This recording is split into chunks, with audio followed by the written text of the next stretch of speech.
आज हम लोग पढ़ने वाले हैं dual nature of matter and radiation. Matter आप जानते हैं, anything which have mass and occupy space is called matter. Matter कोई भी चीज है, हथौड़ा फेंक के तुम्हें मारेंगे वो मैटर है, ये पेन ब्लैक बोर्ड सब मैटर। और रेडिएशन क्या है? रेडिएशन एनर्जी ट्रांसफर करने का एक तरीका है, एक प्लेस से दूसरे प्लेस एनर्जी। जहाँ पे अंतरिक्ष में सपोज वहां पे कुछ भी नहीं है, वहां पे लाइट आपका फ्लो करता है, रेडिएशन के थ्रू आपका ट्रेवल करता है। जैसे अंतरिक्ष सन की हीट हमारे तक पहुंच रही, कैसे पहुंच रही? रेडिएशन से। तो रेडिएशन एक एनर्जी ट्रांसफर करने का तरीका है, मतलब एक एनर्जी ट्रांसफर करने का वे है, कैसे एनर्जी ट्रांसफर हो रहा है। तो लाइट के भी दो नेचर होते हैं, लाइट एक रेडिएशन है, ऐसा कह सकते हैं, बिल्कुल कह सकते हैं, उसमें कोई डाउट नहीं। अब यहाँ पे रेडिएशन मैटर के भी दो नेचर होते हैं। कहते हैं कि ब्रह्मांड में, ऐसा डी ब्रॉगली ने कहा था, ब्रह्मांड में चाहे वो मैटर हो चाहे रेडिएशन हो, दोनों के पास डुअल नेचर होते हैं। मैटर क्या हो सकता है? एनर्जी के फॉर्म में आ सकता है और एनर्जी मैटर के फॉर्म में आ सकता है। ठीक है, तो मैटर के भी डुअल नेचर है। मैटर भी पार्टिकल जैसा है, मैटर खुद पार्टिकल है, एक तो खुद का फॉर्म है और दूसरा वेव की जैसा बिहेव कर सकता है। उसी तरह से रेडिएशन भी एनर्जी के फॉर्म में पार्टिकल जैसा बिहेव कर सकता है और वेव के जैसा बिहेव कर सकता है। मैटर खुद एक पार्टिकल है, वो वेव के जैसा बिहेव कर सकता है, और रेडिएशन एनर्जी है, वेव है, वो पार्टिकल जैसा बिहेव कर सकता है। तो हम कह सकते हैं कि नेचर में मैटर और रेडिएशन दोनों के डुअल नेचर होते हैं। फिलहाल यहाँ पर हम लोग पढ़ने वाले हैं रेडिएशन के बारे में, पढ़ने वाले हैं डुअल नेचर। और पहले हमारा टॉपिक, आज का जो टॉपिक रहेगा वो डुअल नेचर ऑफ रेडिएशन पर होगा, डुअल नेचर ऑफ रेडिएशन पर होगा। तो आज हम लोग सबसे पहले स्टार्ट करेंगे, यहाँ पे डुअल नेचर रेडिएशन होगा तो थोड़ा सा वेव के बारे में जान लेते हैं, वेव से जुड़े कुछ टर्म्स जान लेते हैं तो ज्यादा बेटर रहेगा, ताकि आगे दिक्कत ना हो। तो सबसे पहले स्टार्ट करते हैं, वेव क्या है? तो it is a disturbance, it is a disturbance,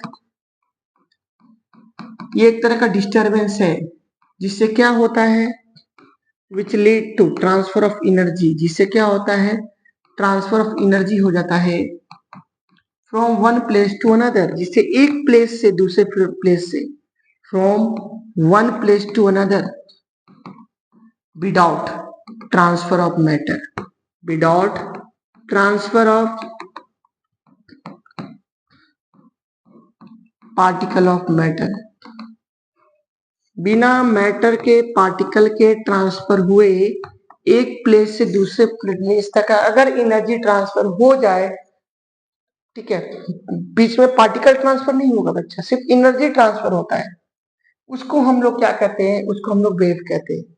ये जरूरी नहीं है मैटर अगर रहेगा तब होगा। वैक्यूम में देखो, ये लाइट का वेव है, लाइट का वेव कैसे चल रहा है? इलेक्ट्रिक फील्ड और मैग्नेटिक, बदलते हुए इलेक्ट्रिक फील्ड और बदलते हुए मैग्नेटिक फील्ड के साथ में चलता है। देखो यहाँ पे एक वेव ऐसे प्रोपेगेट कर रहा है, एक ऐसे प्रोपेगेट कर रहा है, दोनों एक साथ हो रहा है। वेरिंग इलेक्ट्रिक फील्ड, वेरिंग मतलब बदलता हुआ, varying electric field produces magnetic field and varying magnetic field produces electric field। इस तरह से लाइट का वेव चलता है।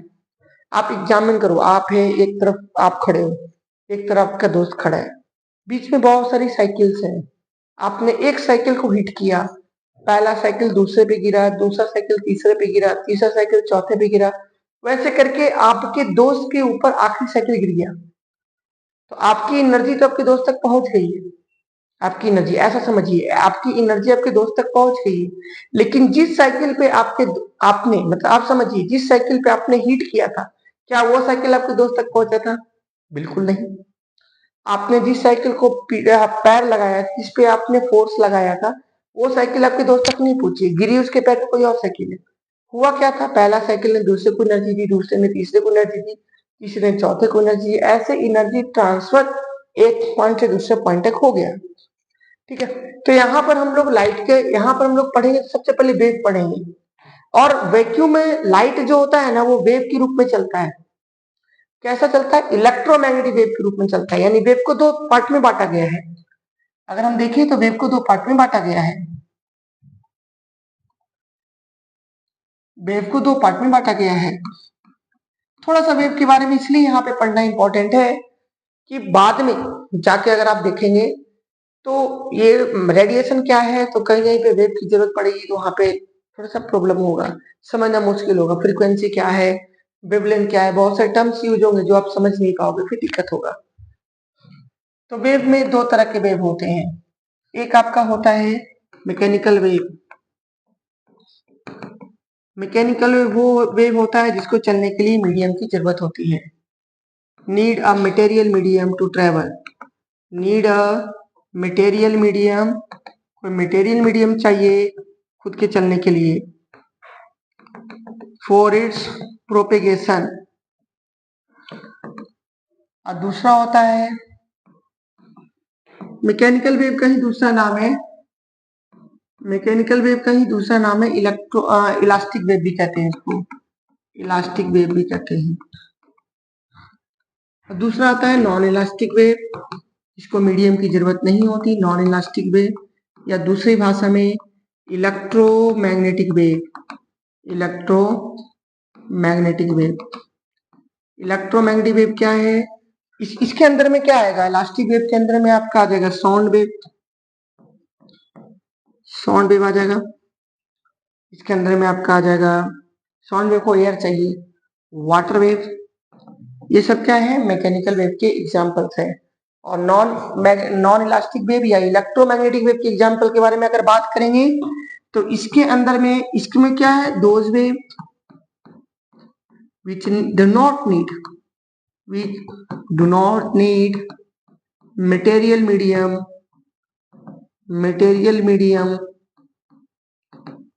for its propagation, इसको चलने के लिए किसी भी मीडियम की जरूरत नहीं होती। जैसे एग्जाम्पल में इसके अंदर में आ जाता है लाइट वेव, आ जाता है लाइट वेव, इसका बेस्ट एग्जाम्पल है। वैक्यूम में भी चल सकता है, अंतरिक्ष में भी चल सकता है लाइट, और उसको मीडियम की नहीं जरूरत है, एक्चुअली वो वाइब्रेटिंग है, इलेक्ट्रिक फील्ड और मैग्नेटिक फील्ड के बदलने से चलता है आगे। तो अभी बहुत ज्यादा डिटेल में बात नहीं करेंगे, इसके लिए अलग से एक चैप्टर ही है इलेक्ट्रोमैग्नेटिक वेव, लेकिन यहाँ पे हम लोग सिर्फ वेव के बारे में जान रहे हैं। तो यहाँ पे मैकेनिकल वेव हो गया, नॉन मैकेनिकल वेव हो गया। अब हम लोग कुछ टर्म्स रिलेटेड है, कौन कौन से टर्म्स हैं जो रिलेटेड है, किसके द्वारा, वेव के द्वारा रिलेटेड है। देखिए ये तो तरीका हो गया, मीडियम चाहिए तो मैकेनिकल वेव, मीडियम नहीं चाहिए तो इलेक्ट्रोमैग्नेटिक वेव। लेकिन ऐसा भी हो सकता है, अब चलने के तरीके पे आधार पे कैसे कितने तरह के वेव होते हैं इसके बारे में हम बात कर सकते हैं। एक होता है longitudinal wave, on the basis of direction of propagation, direction of propagation के आधार पर, डायरेक्शन ऑफ प्रोपेगेशन के आधार पे दो तरह के वेव होते हैं, जाते हैं। अभी हम लोग जाते हैं types of wave on the basis of direction of propagation, किस तरह से प्रोपेगेट कर रहे हैं उसके आधार पे वेव होते हैं। पहला होता है लॉन्गिट्यूडनल वेव, लॉन्गिट्यूडनल वेव, और दूसरा होता है ट्रांसवर्स वेव। लॉन्गिट्यूडनल वेव क्या होता है, जिस डायरेक्शन में वेव वाइब्रेट कर रहा है उसी डायरेक्शन वेव चलता है। फॉर एग्जाम्पल यहाँ आप देखिए एग्जाम्पल लेते हैं, यहाँ पे हम लोग सर्च करते हैं लॉन्गिट्यूडनल वेव,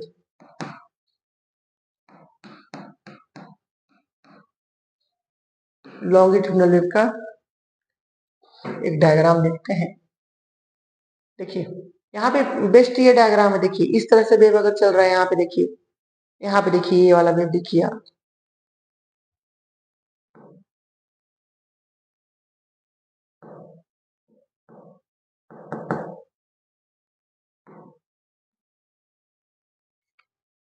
अच्छा बहुत है।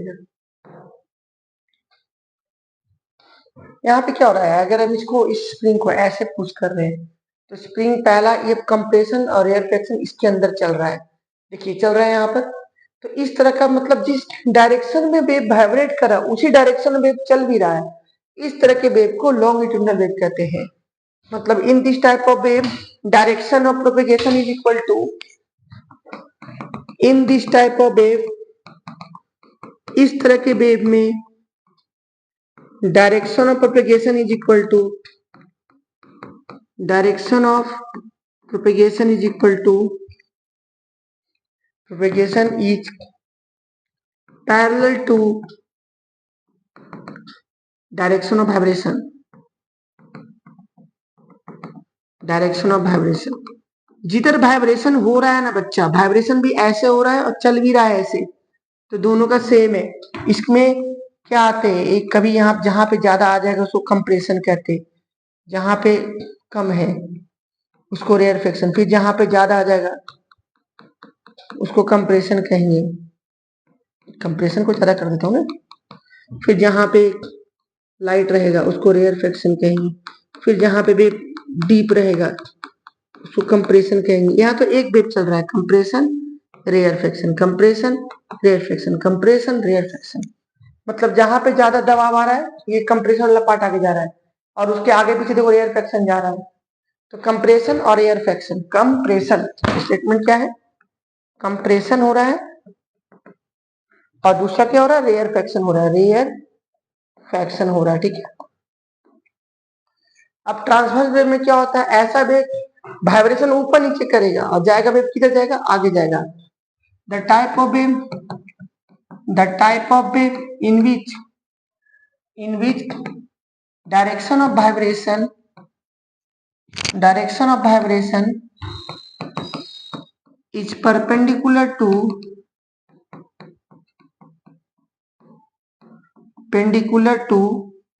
direction of propagation, direction of propagation,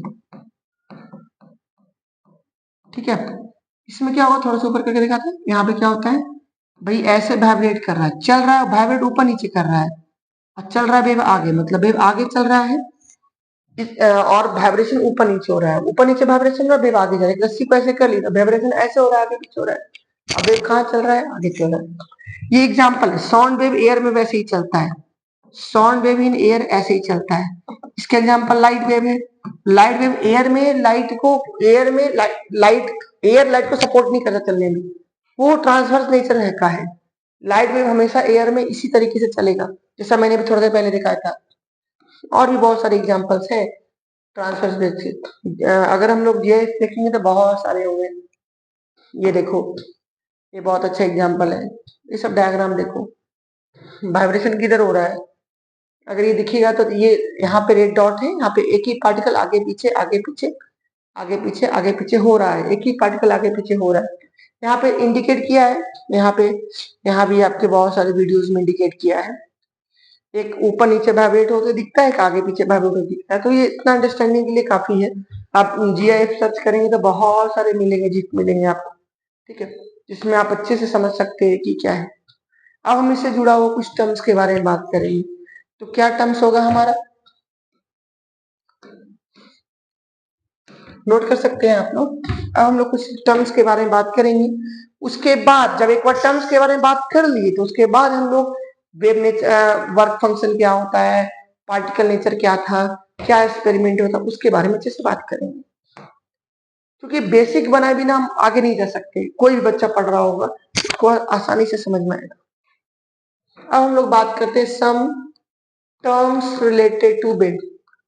कुछ टर्म्स है जो किससे जुड़े हुए हैं, वेव से जुड़े हुए हैं। पहला है, कुछ टर्म जुड़े हुए, पहला आपका क्या टर्म्स है, चलो वेव बना लेते हैं समझाने के लिए। चलो ट्रांसवर्स वेव लेते हैं, ऐसे दोनों में किसी को लेके काम कर सकते हैं, लेकिन ट्रांसवर्स वेव लेके काम करते हैं, ज्यादा अच्छे समझ में आएगा। फिर एक वाइब्रेशन में जो डिस्प्लेसमेंट होगा उसको वेवलेंथ कहेंगे। याद रखना, पार्टिकल अपनी जगह पे ऊपर और नीचे हो रहा है, उसी के हिसाब से हम वेव क्रिएट कर रहे हैं। ट्रांसवर्स वेव कैसे प्रोपिगेट करता है, उसके पार्टिकल कैसे चल रहा है, ट्रांसवर्स वेव के बारे में देखेंगे ना अभी। यहाँ पे मैं आपको गूगल में दिखाता हूँ, ठीक है। तो कुछ टर्म्स है,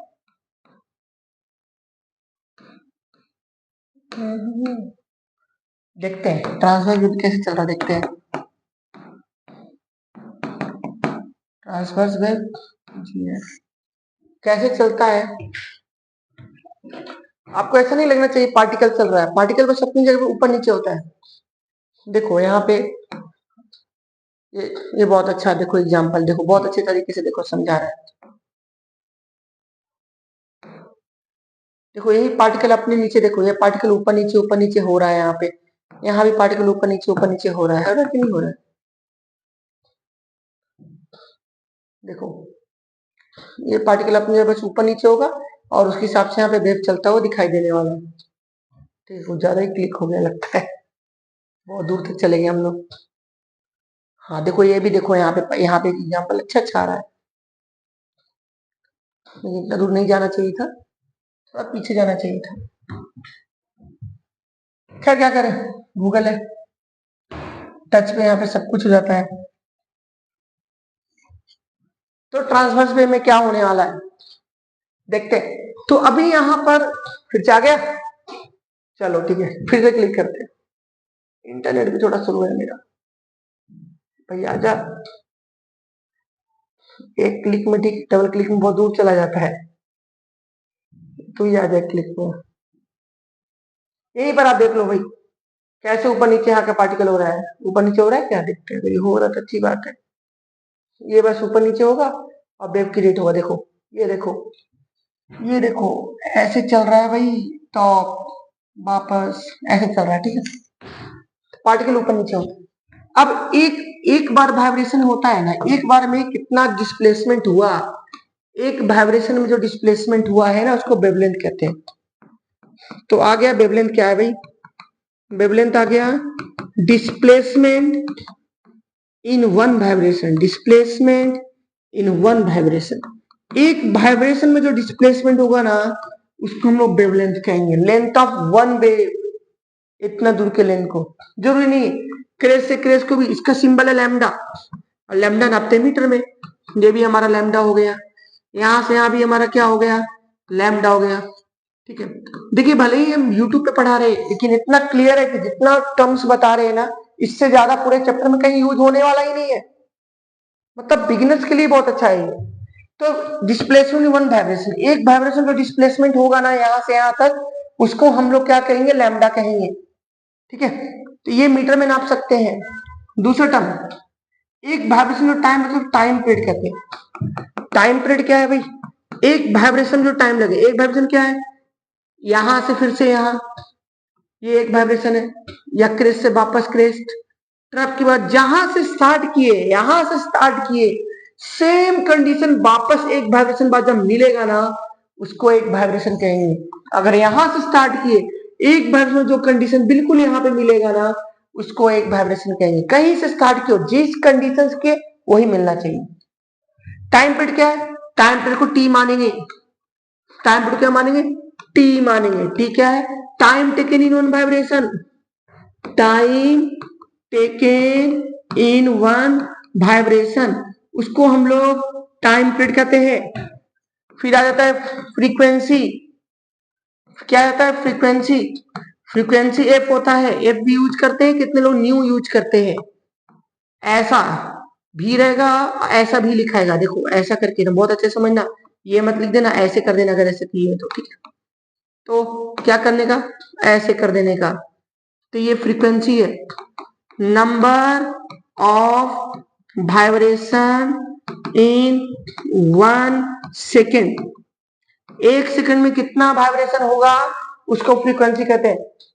यू कहिए तो फ्रीक्वेंसी को वन बाय टाइम पीरियड कहते हैं।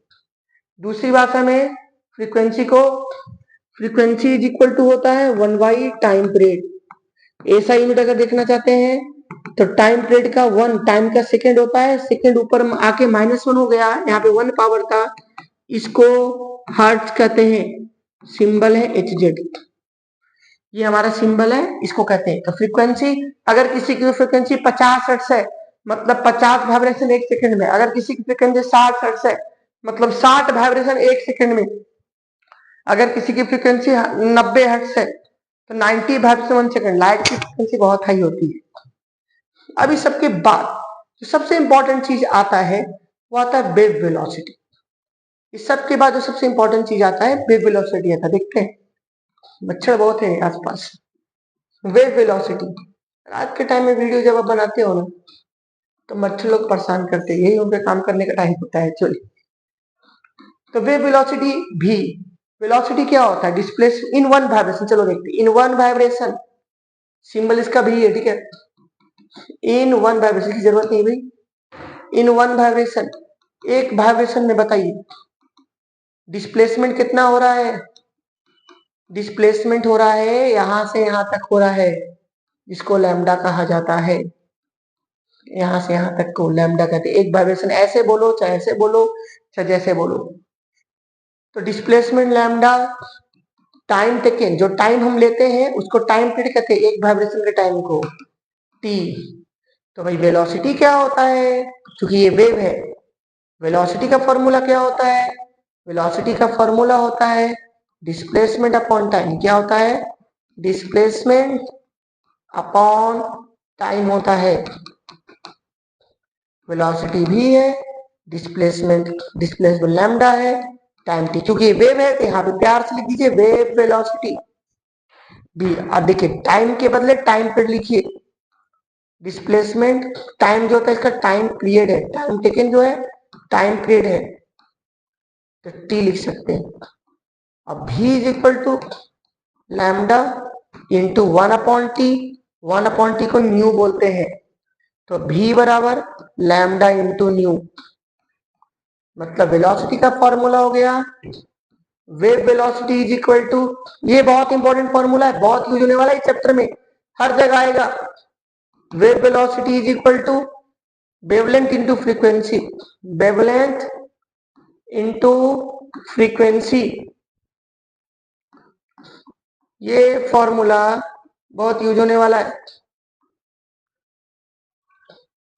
ठीक है। चलो भाई इधर ज्यादा आ गया, उल्टा हो गया, ठीक है। वेव वेलोसिटी इंटू क्या हो गया? फ्रीक्वेंसी हो गया, ठीक है। वेव वेलोसिटी इंटू फ्रीक्वेंसी हो गया।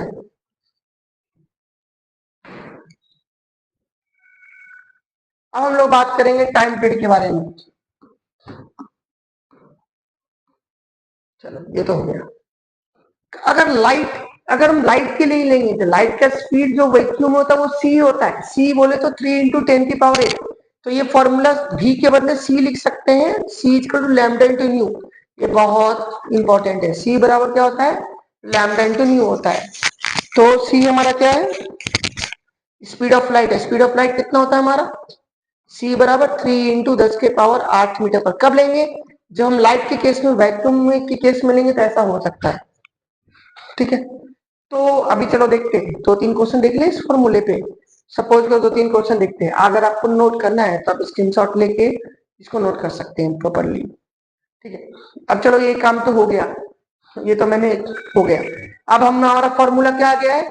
वेव वेलोसिटी बराबर lambda into frequency. Lambda into क्या होता है? फ्रीक्वेंसी होता है। चलो देखते हैं आगे का। वेव वेलोसिटी क्या होता है? लैम्डा इंटू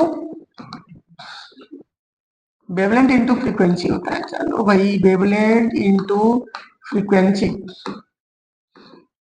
तो हम लिख सकते हैं v is equal to lambda into nu. या फिर लाइट के लिए क्या लिख सकते हैं? c is equal to lambda into nu, जहां पे c का वैल्यू फिक्स है, कितना है? 3 × 10⁸ मीटर पर सेकेंड। अब देखो एग्जाम्पल, हम लोग जिस लाइट, जो हमारा विजिबल लाइट है जिसको हम देख सकते हैं, वो 400 नैनोमीटर से 700 नैनोमीटर होता है। मतलब हम लोग जो लाइट को देखते हैं, वेवलेंथ ऑफ लाइट क्या होता है उसका? 400 नैनोमीटर से 700 नैनोमीटर होता है। लैम्डा इक्वल टू कितना हो गया?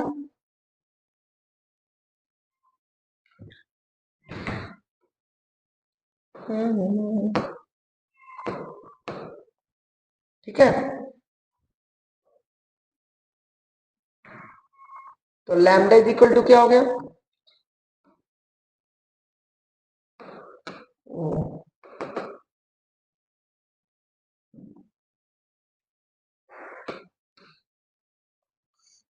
बहुत मच्छर परेशान करता है भाई, आके डिजिटल बोर्ड पे ही बैठ जाता है। अब एक बार मच्छर बैठ गया तो भाई ये टच सेंसिटिव है, मैं छू सा मच्छर, बात तो एक ही है। अब मार नहीं सकते, मरेगा नहीं, सामने ही बच्चों के सामने ही सब बोलेंगे ये क्या कर रहे हैं, कत्ल कर रहे हैं सर मच्छर का। ये देखो एक बैटिंग उधर, टच हो गई इधर। अब देखिए फोर लाइट, सपोज करिए लाइट के बारे में बात करते हैं, ठीक है। हाँ विजुअल एड के लिए बात करते हैं, for which light visual add के लिए हम लोग बात करते हैं, ठीक है। ये देखो अभी मच्छरी मारना पड़ेगा ऑनलाइन क्लास में, ये पहले से कॉइल ला के रखना पड़ेगा, ठीक है। अभी यहाँ पे नेक्स्ट वीडियो में फिर हम लोग बात करेंगे, नेक्स्ट वीडियो में लोग आगे के बारे में बात करेंगे, इससे क्वेश्चन स्टार्ट करेंगे और इसके आगे हम लोग न्यूमेरिकल बना के डुअल नेचर को एक्सप्लोर करेंगे। Thank you.